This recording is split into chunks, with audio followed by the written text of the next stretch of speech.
او دا خبره به کوي چې د رسول الله صلی الله علیه وسلم احکامات دا د هغه د زمانې پورې وو، یعنی هغه چې کوم احکامات بیان کړي دي په هغې باندې عمل کول د صرف او صرف د صحابه کرامو دپاره واجب او زمونږ دپاره نشته. دا د منکر حدیث خبرې دي. نصر الباری دا پخوا په زمانه کې لیکلي دي ښه، او نن سبا به تا ته دا خبرې چې دا به په عملي جامه کې تا د ښکاري. یو کس راپاسي وایي دا بخاري کتاب دی، په دې باندې زما عمل نشته، زما ایمان پې نشته، په عملي جامه کې به تاسو ته ښکاري.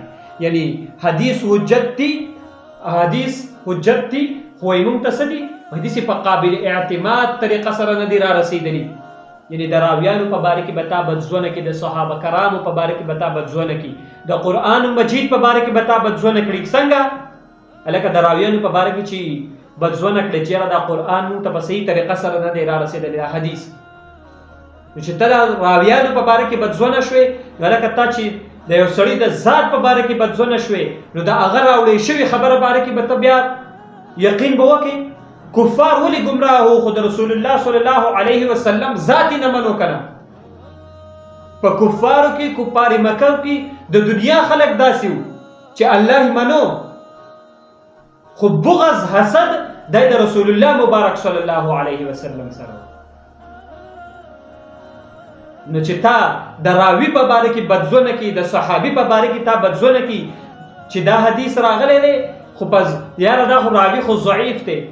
هلکه ضعیف حدیث استدلال دی نشي کولی، د فضایلو په درجه کې خو بیانولی شي که نه. نو ستا څه کار دی چې لکه ته دا خبره کوي چې یاره دا شیز که زما عقل مني او که نه مني؟ که عقل مې مني جو عمل به کوم که نه کوم. هلکه چې یو حدیث په باره کې تا دغه دی صحیح ده، نو ته راشه د علما کرامو مخې ته کښېنه که نه. ته دونه دی لکه غټه بلا شوې چې لکه زه به په میډیا باندې کښېنم، یاره دا کم لمونځ وکړم، یاره صلات خو دا لکه راشه د علما کرامو سره کښېنه که نه. ستا څه کار دی چې اعتراض کوه؟ بیا به دې زه پوه کړم چې د دې صلات دا معنی ده، د دې ذکر دا معنی ده، د دې حدیث دا مطلب دی. او که دونه فرصت نه وي چېرته په دې کې راته شرم ښکاري، نو دونه شروحات لیکلی شوي دي، لږ به طور طلب د طلب په نیت باندې خو کښېنه یو شرحې ته. ګمراه انسانه چېرته د اصلاح په نیت باندې خو کښېنه.